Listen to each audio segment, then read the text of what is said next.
لبيك لا شريك لك لبيك إن الحمد والنعمة لك والملك لا شريك لك لبيك اللهم لبيك لبيك لا شريك لك لبيك إن الحمد والنعمة لك والملك لا شريك لك۔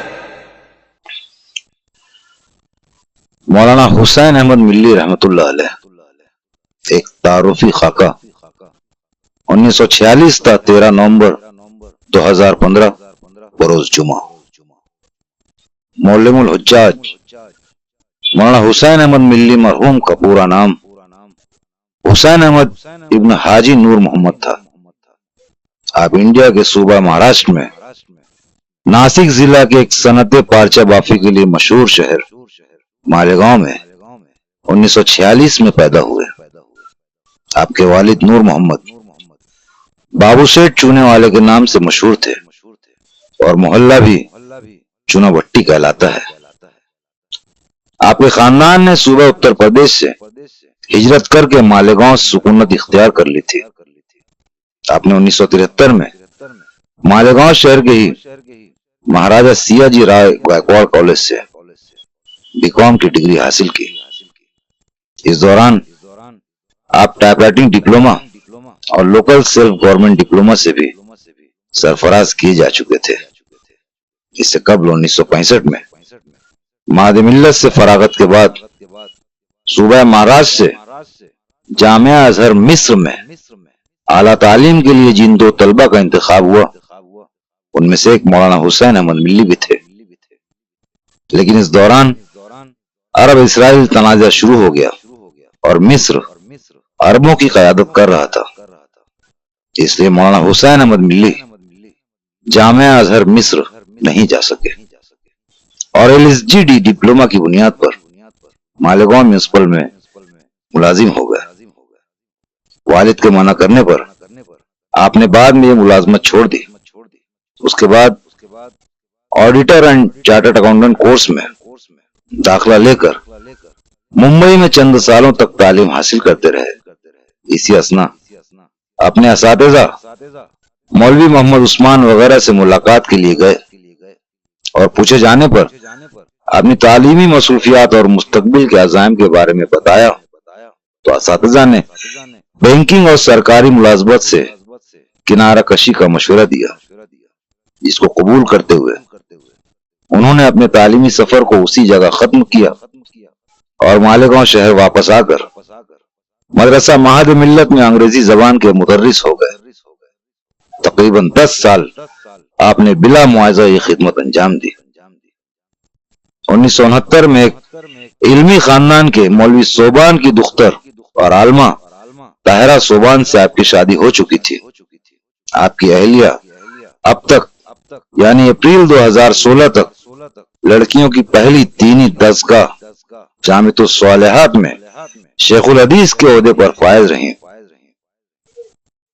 مولانا حسین احمد ملی نے پہلا حج اپنے والدین کی گود میں کیا تھا، لیکن بلوغت کے بعد 1980 میں انہوں نے دوسرا حج کیا، جس کے دوران انہوں نے عازمین حج کو مسائل کا علم نہ ہونے کے سبب انہیں غلط طریقہ سے ارکان کی ادائیگی کرتے ہوئے پایا۔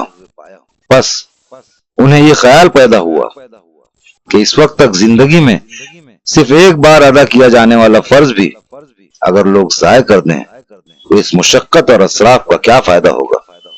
اور پھر انہوں نے غربات مسجد مالیگاؤں میں 1981 میں حج کلاس شروع کی، جو کہ 2015 تک حج سے قبل 2 مہینہ ہر سال جاری رہتی تھی۔ مالیگاؤں کے علاوہ مہاراشٹر کے ناگپور، ایولا اور دیگر 7-8 شہروں میں بھی آپ کو حج کلاس کے لیے مدعو کیا جاتا تھا۔ مولانا موصوف کے دیوبندی مکتبہ فکر کے علماء سے قریبی روابط تھے۔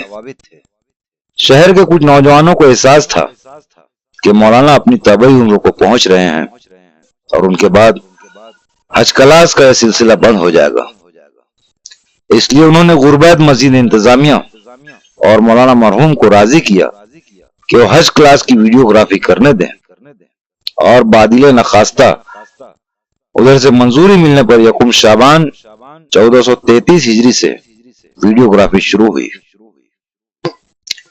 انہی نوجوانوں کی انجمن محبان حجاج کی پیشکش زیر نظر مولانا موصوف کے حج کلاس پر مبنی ڈاکومنٹری فلم ہے طریقہ حج، عمرہ و زیارت، فرائض و واجبات، سنن و آداب اور فضائل کی رعایت کے ساتھ حنفی مسلک کے مطابق۔ جب آپ حضرات کا سفر مکہ مکرمہ سے مدینہ منورہ کی طرف ہو رہا ہو، تب آپ کی زبان پر کثرت سے درود شریف ہونا چاہیے۔ آپ نے اگر قرآن کریم کا گہرائی سے مطالعہ کیا ہوگا، آپ نے اس کے ترجمے کو پڑھا ہوگا، اس کی تفسیر کو آپ نے پڑھا ہوگا، پورے قرآن کریم کے اندر ایک جگہ مجھے آپ ایسی نہیں بتا سکتے، اور نہ ہی اللہ کے رسول صلی اللہ علیہ وسلم کی جتنی احادیث مبارکہ ہے، جن میں مشہور ترین بخاری شریف ہے حدیث کی کتاب، مسلم شریف ہے، ابو داؤد ہے، ابن ماجہ ہے، نسائی ہے، موطا امام محمد ہے، موطا امام مالک ہے، اور دیگر احادیث کی جتنی کتابیں آج اس وقت پوری دنیا کے اندر رائج ہیں مختلف مدارس کے اندر، کسی ایک کتاب میں آپ مجھ کو ایسا نہیں بتلا سکتے، نہ قرآن کریم کے اندر اور نہ حدیث کے اندر، کہ کہیں اللہ رب العزت نے یہ کہا ہو کہ اے ایمان والو تم نماز پڑھا کرو اس لیے کہ میں بھی نماز پڑھتا ہوں۔ کہیں نہیں ملے گا آپ کو۔ قرآن نماز کے تعلق سے تقریباً 700 مقامات پر موجود ہے، لیکن ایک جگہ آپ نہیں بتلا سکتے کہ کہیں اللہ رب العزت نے یہ کہا ہو کہ ایمان والو تم نماز پڑھا کرو اس لیے کہ میں بھی نماز پڑھتا ہوں، اے ایمان والو تو رمضان مبارک کے روزے رکھا کرو اس لیے کہ میں بھی روزہ رکھتا ہوں، اگر تم صاحب نصاب ہو اپنے مال کی زکوٰۃ ادا کرتے ہو تو اے ایمان والو زکوٰۃ ادا کیا کرو اس لیے کہ میں بھی زکوٰۃ دیتا ہوں، تم صاحب استطاعت ہو عمر بھر میں تمہارے اوپر ایک مرتبہ حج کا کرنا فرض ہے، اے ایمان والو تم حج کرو اس لیے کہ میں بھی حج کرتا ہوں۔ کہیں نہ قرآن کریم میں ملے گا آپ کو اور نہ اللہ کے رسول صلی اللہ علیہ وسلم کی پاک احادیث کے اندر ملے گا۔ کوئی عمل ایسا نہیں ملے گا جس میں اللہ رب العزت نے یہ کہا ہو کہ تم اس کام کو کرو اس لیے کہ میں بھی کرتا ہوں، سوائے درود شریف کے۔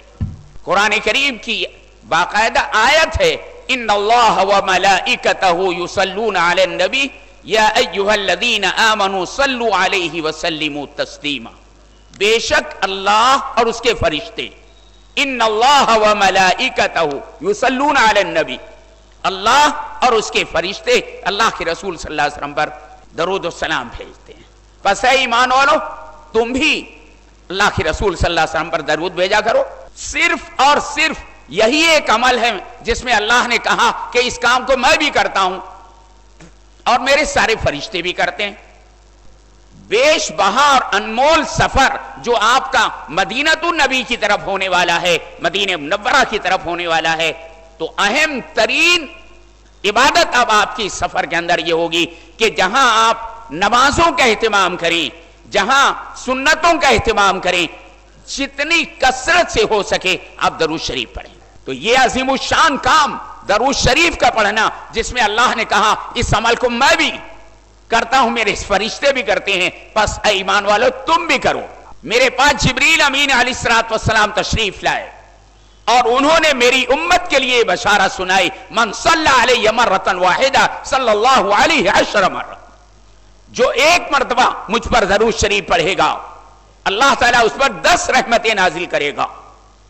اس کے 10 گناہ معاف کیے جائیں گے، اس کے 10 درجات کو بلند کیا جائے گا۔ میری امت کو یہ شرف اللہ کی طرف سے جو ملا، مجھ سے پہلے کسی امت کو نہیں ملا، اس لیے میں نے اللہ کی بارگاہ میں سجدہ شکر ادا کیا۔ نہ صرف یہ کہ 10 رحمتیں آپ پر نازل ہوتی ہیں، آپ کے 10 گناہ معاف کیے جاتے ہیں، آپ کے 10 درجات بلند کیے جاتے ہیں۔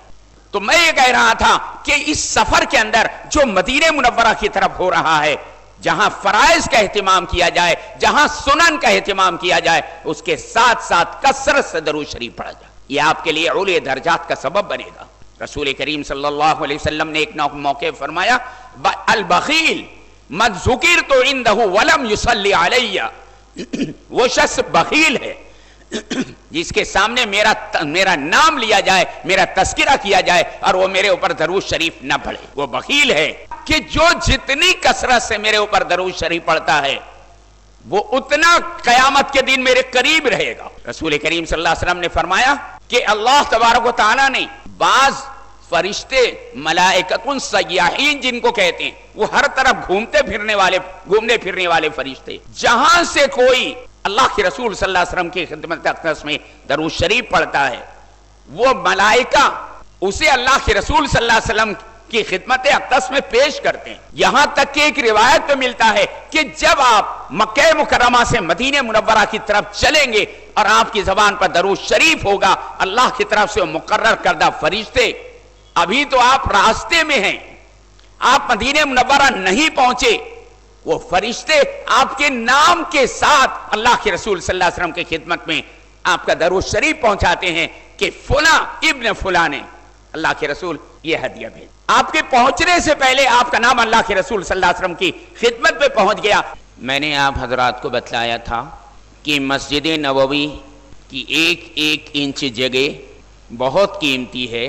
پوری مسجد میں، بالخصوص وہ مسجد جس کی تعمیر ہمارے اور آپ کے آقا محمد عربی صلی اللہ علیہ وسلم نے کی تھی، خواہ ہجرت کے بعد کی ہو یا فتح خیبر کے بعد آپ نے اس میں جو اضافہ فرمایا، اس کی توسیع کی، اور آپ کے وصال تک جتنی بڑی مسجد نبوی تھی، ایک ایک انچ جگہ اس میں بہت قیمتی ہے۔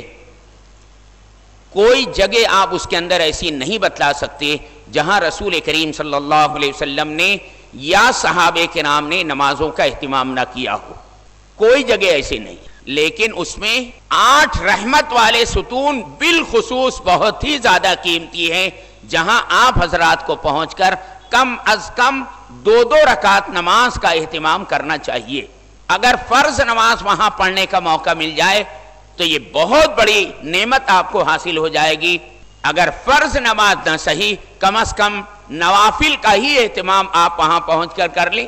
ان میں سے 6 رحمت والے ستون کا تذکرہ کل میں نے کیا تھا۔ استوان حنانہ جس کے سامنے ہمارے آقا صلی اللہ علیہ وسلم کا مصلی تھا اور جہاں کھڑے رہ کر آپ 5 وقت کی نماز پڑھاتے تھے۔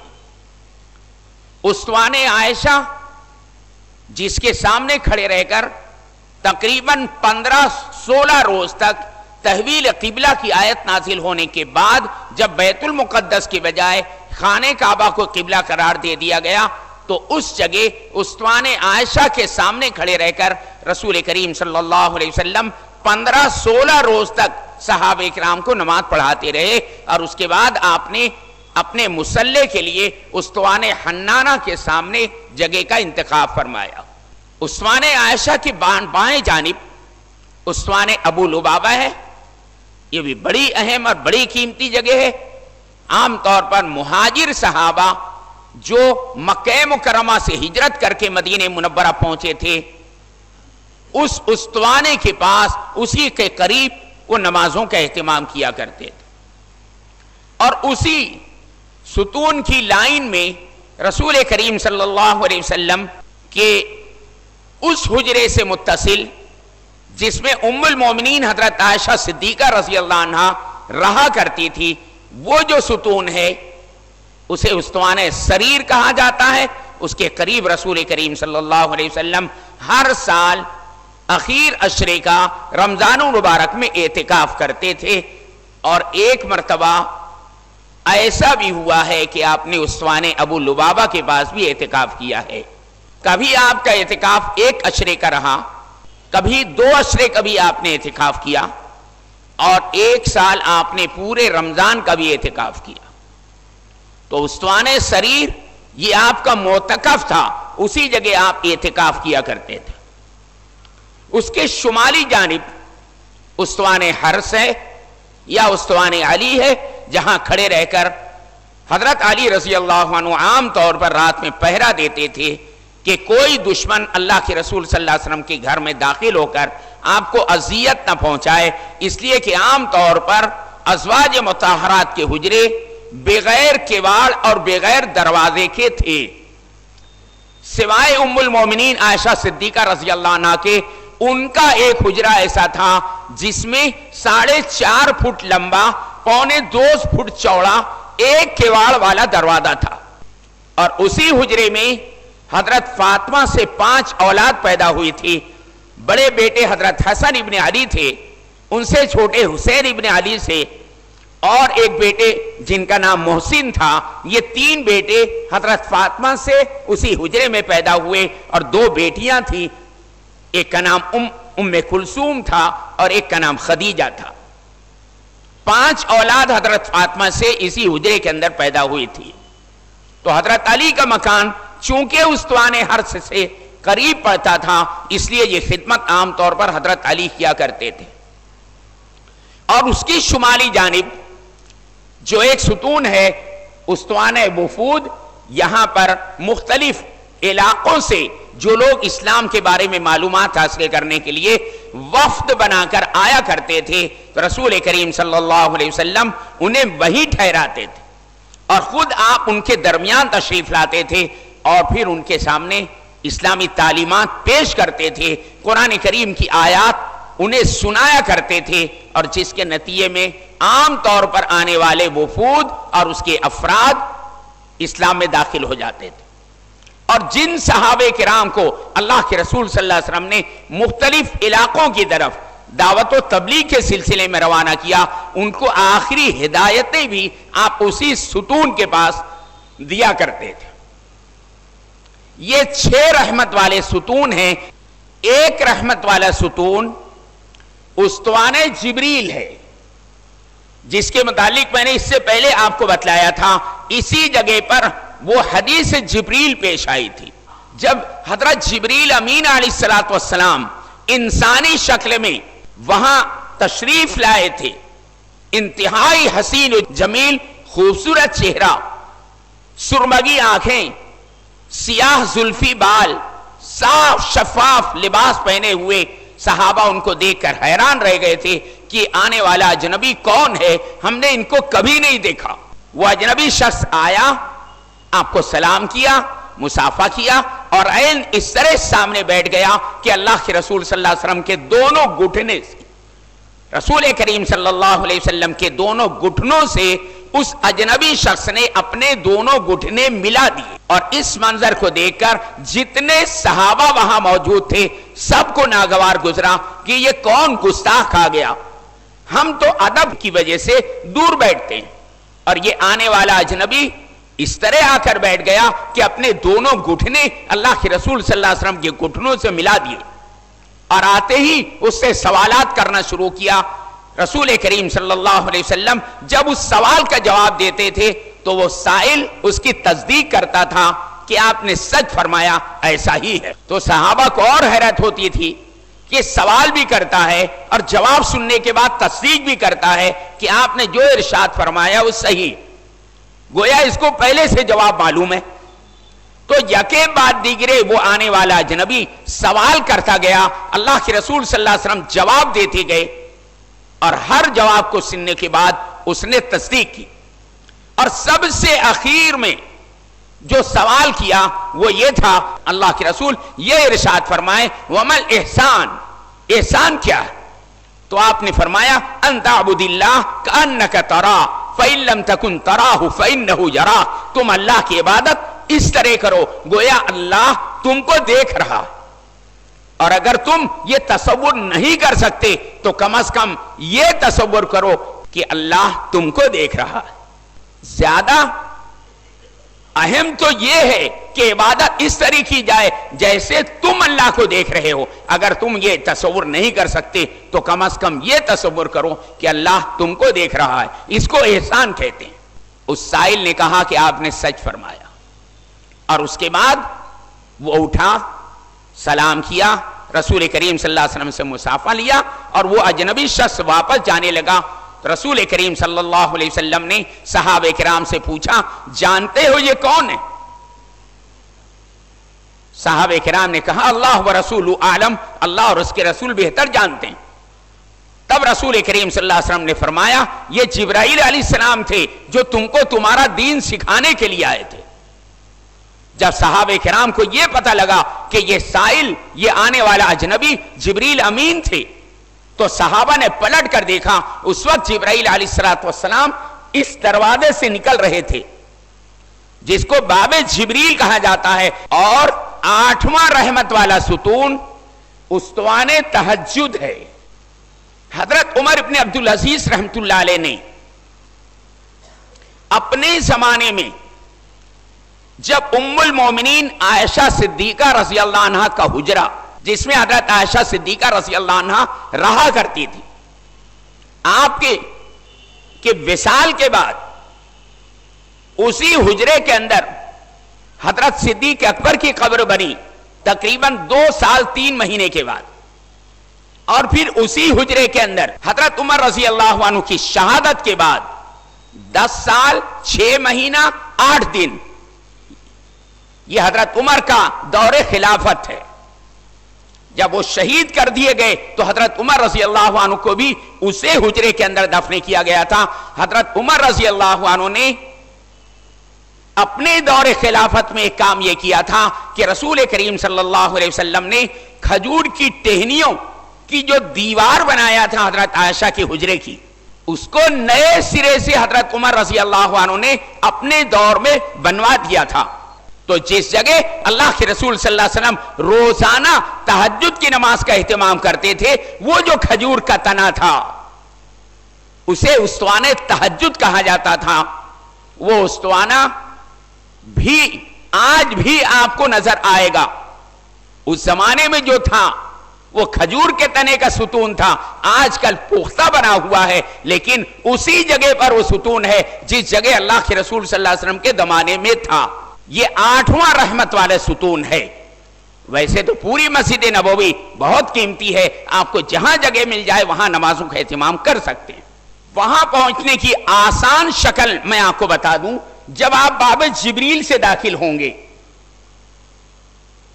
تو الٹے ہاتھ پر استوان تہجد ہے یا محراب تہجد ہے, اور سیدھے ہاتھ پر اصحاب صفہ کا چبوترا ہے. یہ وہ غریب اور مسکین صحابہ تھے اصحاب صفہ. صفہ اصل میں صاحبان کو کہا جاتا ہے. وہ غریب اور مسکین صحابہ جن کے پاس مدینہ منورہ میں رہنے کے لیے مکان نہیں تھا, جن کا کوئی کاروبار نہیں تھا, جن کی کوئی ملازمت اور تجارت نہیں تھی, ان کی بیوی بچے نہیں تھے, ان کا کہیں ٹھکانہ نہیں تھا. اللہ کے رسول صلی اللہ علیہ وسلم نے مسجد نبوی کے قریب 40 بائی 40 فٹ کا ایک سائبان بنوا دیا تھا اور اسے صفہ کہا جاتا تھا. اور وہ غریب اور مسکین صحابہ دن رات اللہ کے رسول صلی اللہ علیہ وسلم کے در اقدس پر پڑے رہتے. دن رات اللہ کے رسول صلی اللہ علیہ وسلم کی زبان مبارک سے نکلنے والے کلمات کو سنتے تھے, آپ کے ارشادات سن کر اس کے مطابق عمل کرتے تھے. تو حضرت ابو ہریرہ رضی اللہ عنہ فرماتے تھے, میں نے تقریباً 70 اصحاب صفہ کو دیکھا ہے کہ جن کے پاس ایک چادر کے علاوہ کچھ نہیں تھا. پسینہ جو بدن سے نکلتا تھا, میل کچیل, اس کو بھی صاف کرنے کی یا دھونے کی نوبت نہیں آتی تھی. لیکن آپ کو میں بتا دوں کہ یہ اللہ کے وہ بندے تھے کہ ان کے بدن سے نکلنے والا پسینہ چاہے دنیا والوں کے اعتبار سے کچھ دنوں کے بعد تعفن پیدا کر دے, اس کے اندر سے ایک بو آنے لگے, لیکن اللہ رب العزت کے یہاں وہ پسینہ مشک سے زیادہ قیمتی تھا. یہ وہ اشعث اور اغبر لوگ تھے وہ پراگندہ بالوں والے, پراگندہ حال والے, میلے کچیلے کہ جب کسی بات پر اللہ کے سامنے قسم کھا لے تو اللہ ان کی قسم کی لاج رکھتا تھا اور اسے پورا کر دیتا تھا. حضرت رسول کریم صلی اللہ علیہ وسلم انہیں تسلی دیا کہتے تھے کہ اگر تمہیں یہ معلوم ہو جائے کہ اللہ رب العزت نے تمہارے لیے کیا کیا انعامات مقرر کر رکھے ہیں تو تم تمنا کرو گے کہ ہماری یہ پریشان حالی اور زیادہ بڑھ جائے. تو وہ 40 بائے 40 فٹ کا سائبان جس کو صفہ کہا جاتا ہے, اللہ کے رسول صلی اللہ علیہ وسلم نے اپنے انہی غریب اور مسکین صحابہ کے لیے بنایا تھا جن کا کوئی ٹھکانہ مدینہ منورہ میں نہیں تھا. اور وہ چبوترا آج بھی موجود ہے, اسے اصحاب صفہ کا چبوترا کہتے ہیں. اس کے کنارے جو حصہ بنا ہوا ہے وہاں مسجد نبوی کے خدام بیٹھتے ہیں اور اس چبوترے پر عام طور پر حجاج کرام بیٹھ کر قرآن کریم کی تلاوت کرتے ہیں.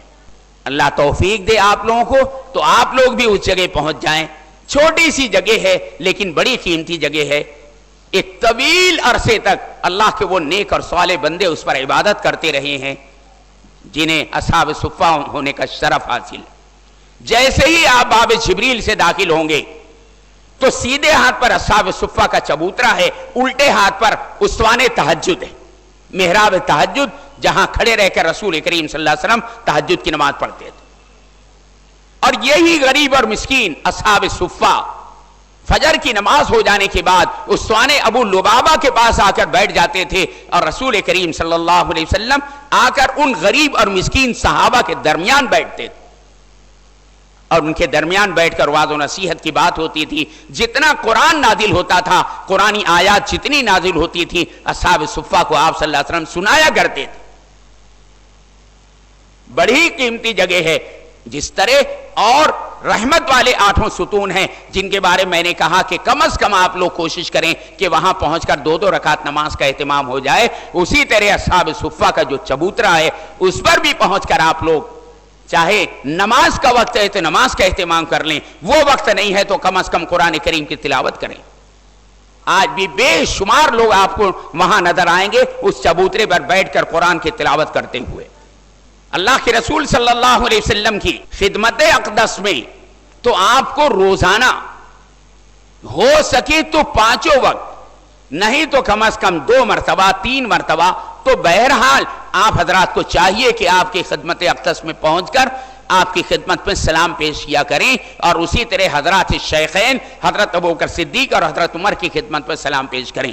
اللہ کے رسول صلی اللہ علیہ وسلم نے ارشاد فرمایا, من تطہر فی بیتہ ثم اتى مسجد قباء فصلى رکعتین کان کمن ادى عمرہ او کما قال علیہ الصلوۃ والسلام, جو شخص اپنے گھر سے وضو کر کے مسجد قباء آئے اور وہاں 2 رکعت نماز ادا کرے, کان کمن ادى عمرہ, گویا اس نے ایک عمرہ ادا کیا.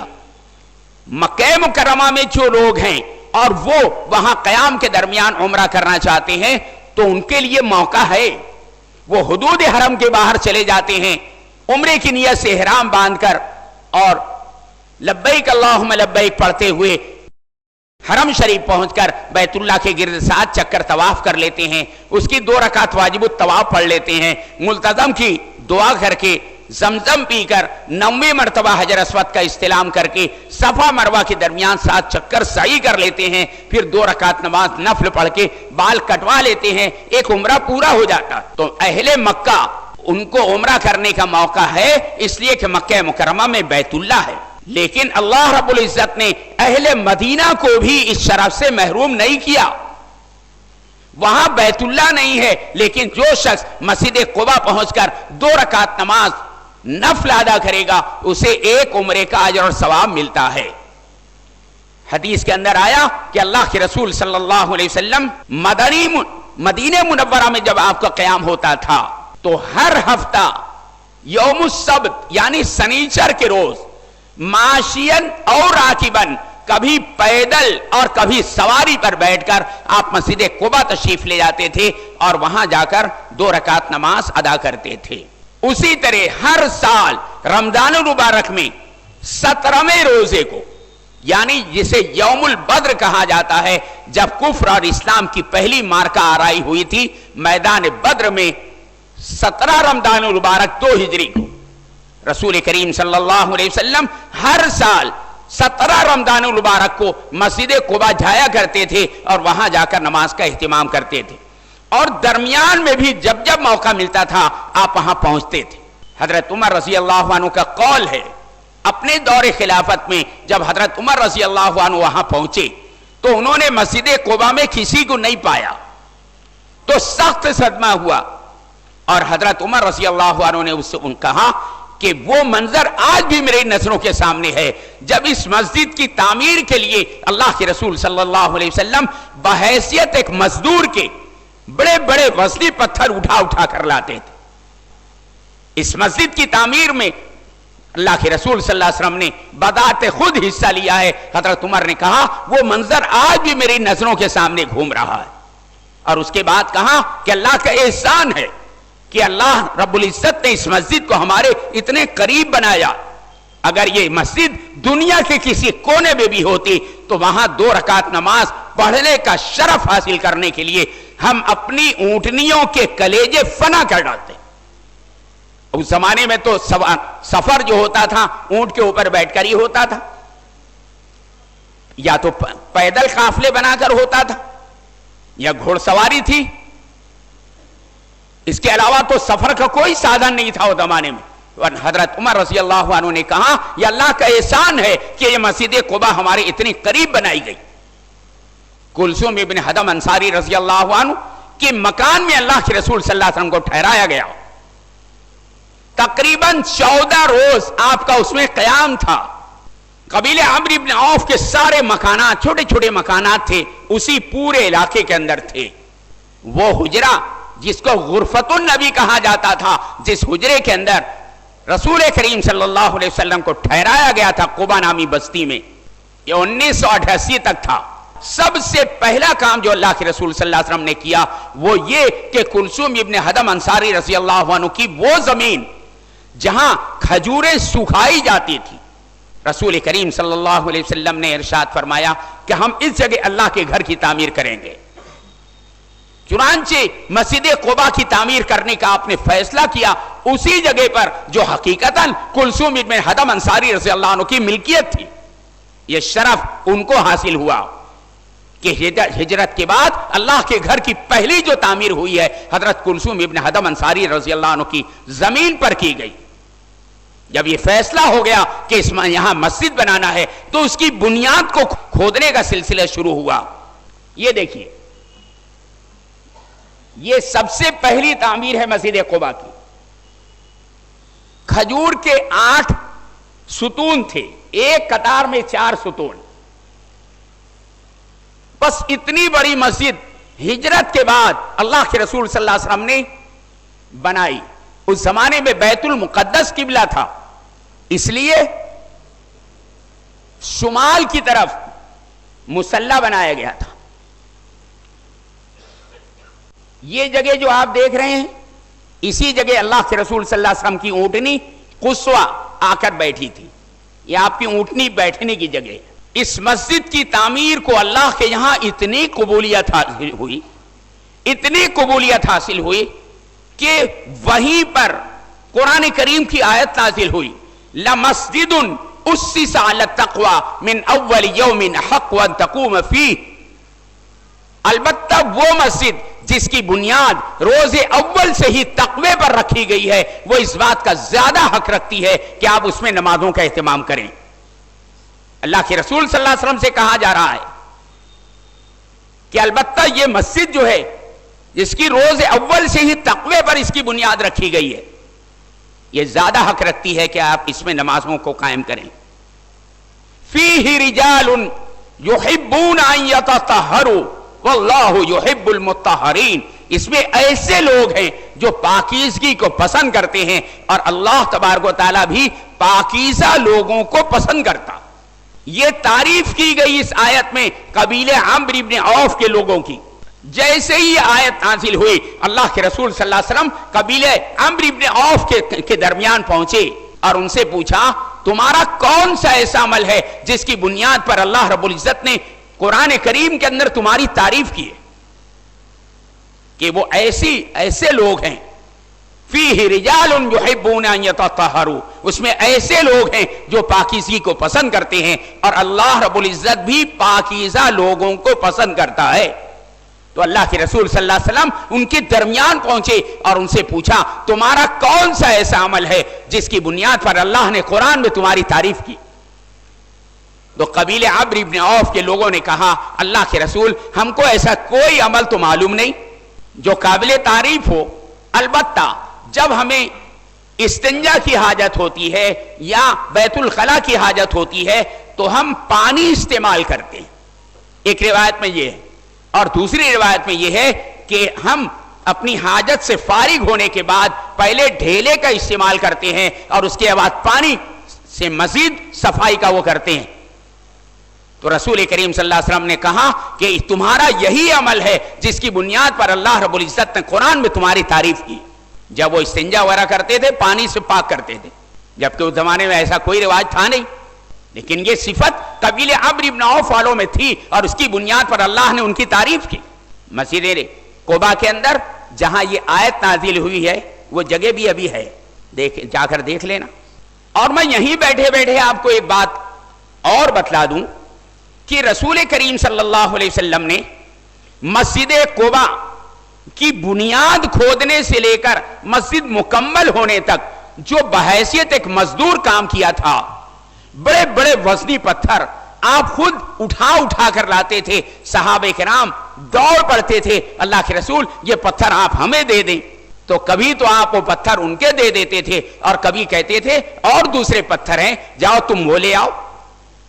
اس کی بنیاد کو کھودا گیا، بنیاد کے اندر سب سے پہلا پتھر اللہ کے رسول صلی اللہ علیہ وسلم نے خود رکھا، پھر دوسرا پتھر صدیق اکبر رضی اللہ عنہ نے رکھا، تیسرا پتھر حضرت عمر فاروق رضی اللہ عنہ نے رکھا۔ وہ مسجد قباء تعمیر ہوئی تقریباً 14 دن کے اندر، اور اتنے دنوں تک اللہ کے رسول صلی اللہ علیہ وسلم کا قیام اسی بستی میں تھا جسے عالیہ بھی کہا جاتا تھا، قباء بھی کہا جاتا تھا۔ مسجد قباء کی تعمیر مکمل ہونے کے بعد اس کے بعد آپ آگے چلنے کے لیے تیار ہوئے۔ قبیلے عمرو بن عوف کے تمام انصاری صحابی جمع ہو گئے، کہا کہ اللہ کے رسول ہم سے کیا قصور ہو گیا کہ آپ ہم کو چھوڑ کر جا رہے ہیں؟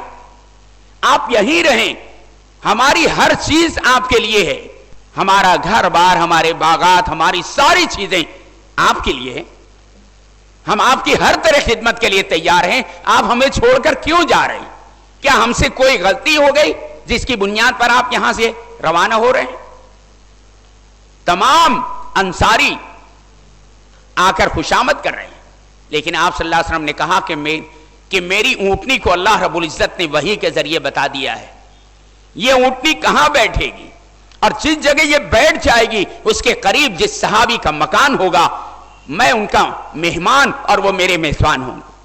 آپ اپنی اونٹنی قصوہ کی پیٹھ پر بیٹھ گئے، تمام انصار و مہاجرین اونٹنی کے دائیں بائیں ہتھیار سجائے ہوئے چلے جا رہے ہیں ساتھ میں، اور آپ صلی اللہ علیہ وسلم نے اپنی اونٹنی کی نکیل کو چھوڑ دیا۔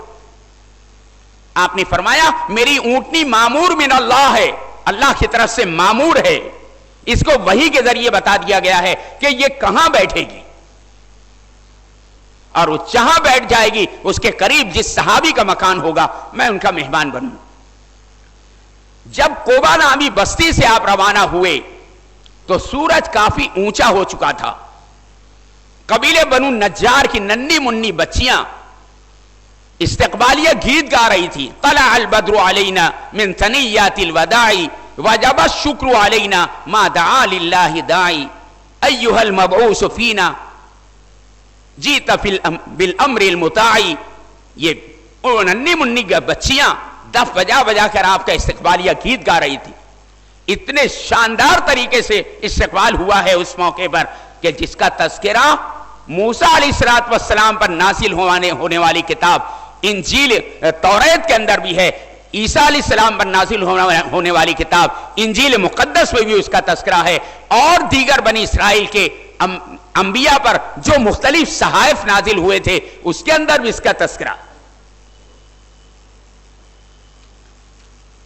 جب زوال کا وقت ہوا، سورج سر پر آ گیا، اس وقت اللہ کے رسول صلی اللہ علیہ وسلم تمام صحابہ کے ساتھ وہاں پہنچے تھے جہاں قبیلہ عمرو بن عوف کے بھائی سالم بن عوف کا قبیلہ آباد تھا. جب آپ وہاں پہنچے وہیں جبریل امین علیہ الصلوۃ والسلام جمعہ کے احکامات لے کر نازل ہوئے.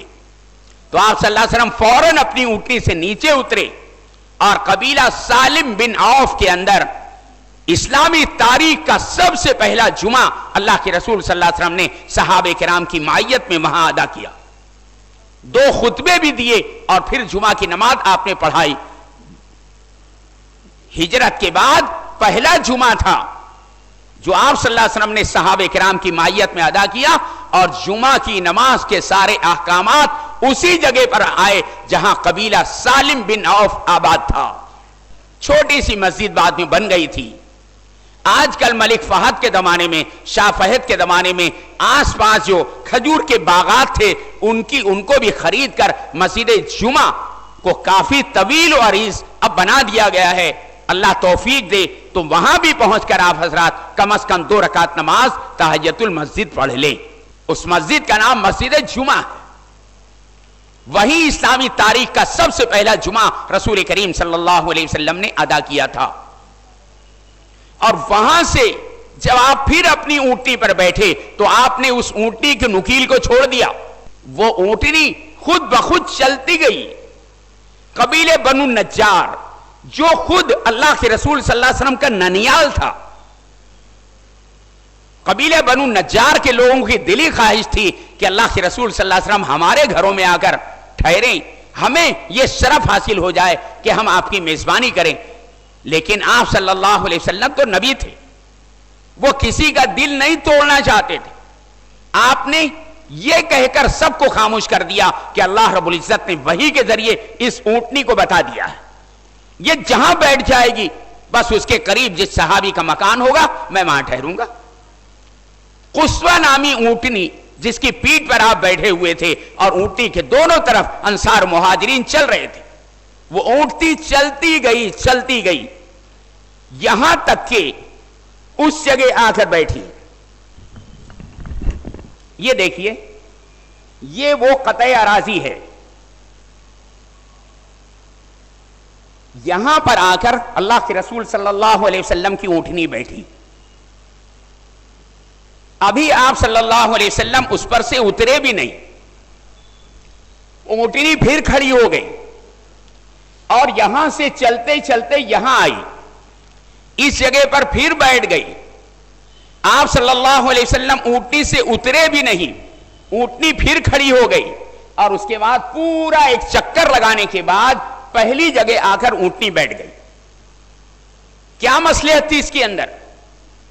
اونٹنی جو اس جگہ آ کر بیٹھی اس کے بارے میں تو آپ صلی اللہ علیہ وسلم نے کہہ دیا تھا کہ میری اونٹنی جہاں بیٹھ جائے گی اس کے قریب جس صحابی کا مکان ہوگا میں ان کا مہمان اور وہ میرے میزبان ہوں گے. وہاں سب سے قریب حضرت ابو ایوب انصاری رضی اللہ عنہ کا گھر تھا. تو پہلی جگہ جو اونٹنی بیٹھی اس سے مراد وہی تھی کہ اس کے قریب چونکہ ابو ایوب انصاری رضی اللہ عنہ کا مکان ہے، لہذا آپ صلی اللہ علیہ وسلم کی میزبانی کا شرف ابو ایوب انصاری رضی اللہ عنہ کو حاصل ہوگا. لیکن ابھی اونٹنی سے آپ اترے بھی نہیں، اونٹنی پھر کھڑی ہو گئی اور اس جگہ جا کر بیٹھ گئی. اس وقت کوئی نہیں جانتا تھا، صحابہ کرام بھی نہیں جانتے تھے کہ اونٹنی یہاں کیوں آ کر بیٹھی. ابھی آپ اترے بھی نہیں، اونٹنی پھر کھڑی ہو گئی، پورا ایک چکر لگانے کے بعد اونٹنی اس جگہ آ کر بیٹھی. اللہ نے وحی کے ذریعے اس کو بتا دیا تھا. اس جگہ جو اونٹنی آ کر بیٹھی یہ وہ جگہ ہے جہاں اللہ کے رسول صلی اللہ علیہ وسلم کی قبر اطہر بننے والی تھی. قیامت تک اللہ کے رسول صلی اللہ علیہ وسلم کی آخری آرام گاہ جس جگہ بننے والی تھی اونٹنی اسی جگہ آ کے بیٹھی تھی. کوئی نہیں جانتا تھا کہ آپ صلی اللہ علیہ وسلم کا وصال ہوگا تو یہیں آپ کو دفن کیا جائے گا.